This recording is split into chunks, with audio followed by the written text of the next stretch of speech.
সালে পুনরায় সেই বাজি প্রদর্শন ফিরে আসে।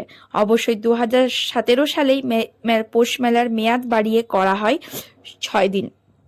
সর্বশেষে কিছু কথা না বললেই নয় যে মাঝের যে 3 বছর ডাকবাংলোর মাঠে বিকল্প পৌষ মেলা আয়োজন করেছিল জেলা প্রশাসন, কিন্তু পৌষ মেলার উৎসব থেকে আমরা বীরভূমবাসী তথা গোটা পশ্চিমবঙ্গে তথা ভারতের কোনো মানুষই বাদ থাকেনি। পৌষ মেলা অনুষ্ঠান ঠিকই মতো হয়ে এসেছে।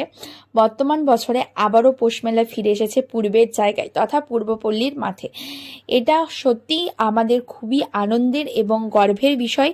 আমরা বিশ্বভারতীর পরিবারের পক্ষ থেকে এটা আমাদের প্রত্যেকেরই খুব আনন্দের একটা জায়গা। আসুন এই বছর 7ই পৌষ উৎসবের দিনগুলি আমরা সবাই একসঙ্গে ঐক্যবদ্ধ হয়ে উদযাপন করি, আনন্দ করি। বিশ্বভারতী পরিবারের পক্ষ থেকে সবাইকে পৌষ উৎসবে আন্তরিক প্রীতি ও